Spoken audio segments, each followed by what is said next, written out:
Hi guys, welcome back to my channel. I'm so excited to share this amazing recipe with you. Today we're going to make a delicious and irresistible cheesecake. Making a great cheesecake which you can share with your loved ones does not have to be hard at all. And whoever said that does not know this great recipe. It's so soft and creamy and will leave you craving for more. And now let's get started. For this recipe we're going to use sugar, 3 packs of vanilla sugar, sour cream, cornstarch, butter, 4 packs of cream cheese, 3 eggs and cookies. In this case I'm going to use Mariah biscuits, but you can use the cookies of your choice. One of the most important attributes of a good cheesecake is its solid crust, since it forms the base of our cake. For the base, we are first going to crush the biscuits. For this, you can use a food processor or a blender like I'm going to do. If you don't have any of these, you can crush the cookies using your hands or a spoon. This package contains 400 grams of biscuits and I'm going to use half of it. We will unpack the biscuits and add them to the blender.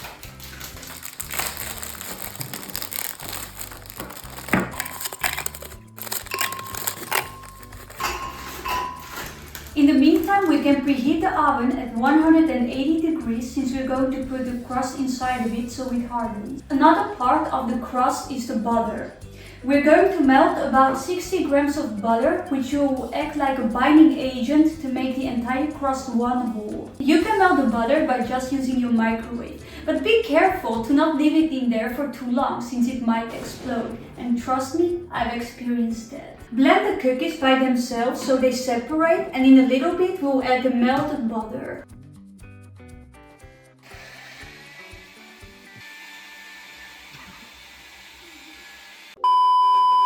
Every now and then shake the blender since the cookies might get stuck. If they really get stuck, like in my case, you can use a spoon to break them into smaller pieces.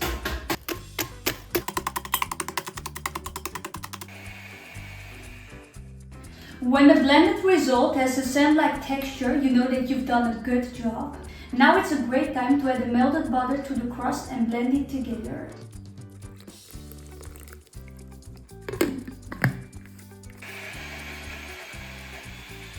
After the entire crust is blended together, you can pour it into the form you're going to use, which has a baking sheet inside of it.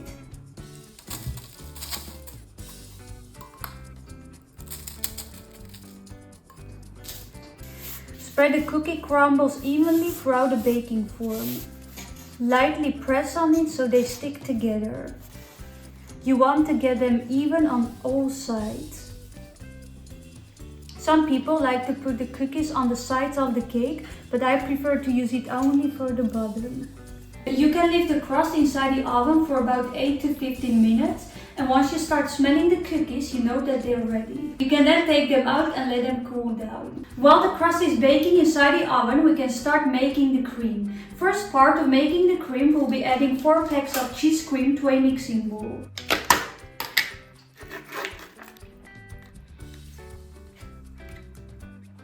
The 4 packages will add up to 800 grams. Make sure the cream cheese is at room temperature. First, we will mix the cream cheese by itself using a hand mixer.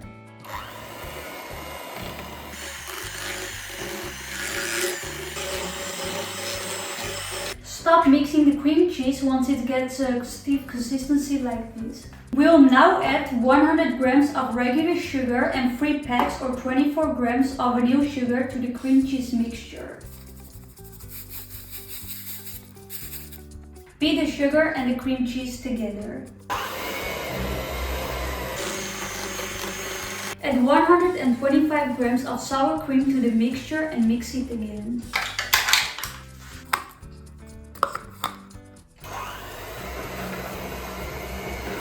We add 3 medium-sized eggs to the mixture. Make sure to add them one by one.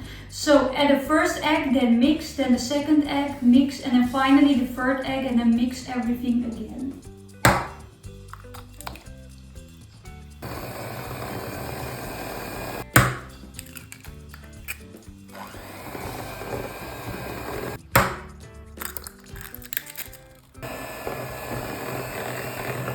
As you can see, at this point the mixture is a little runny, so we can add cornstarch to it to thicken it up. Add 1 spoon of cornstarch,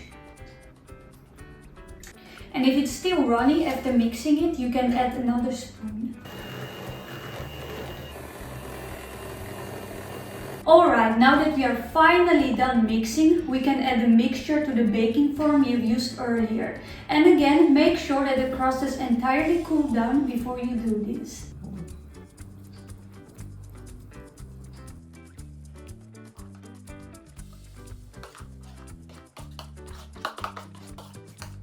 Now put the assembled cheesecake in a preheated oven at 180 degrees for about 10 minutes. After 10 minutes, you can reduce the heat to 150 degrees and let it bake for another 40 minutes.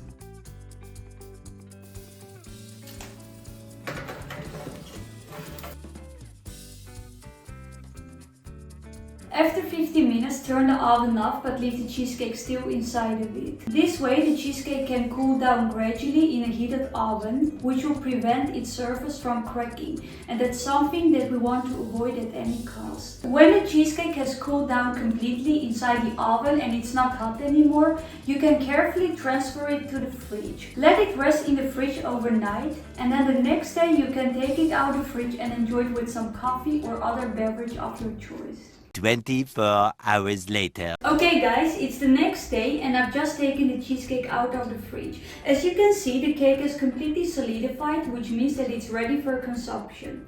I have to warn you though that when cutting the cheesecake you have to be extremely careful, because it remains a very fragile cake and if you press too hard on it, it will crumble. You can either eat the cheesecake like this by itself or you can add some jam to it, which I personally really love, and that's exactly what I'm gonna do.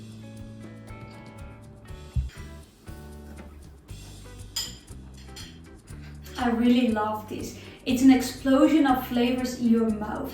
It's so soft yet so rich. If you guys like this recipe, please give a thumbs up and subscribe to my channel. It will help me out a lot. And while you're at it, please check out other of my cooking videos. See you next time. Bye guys.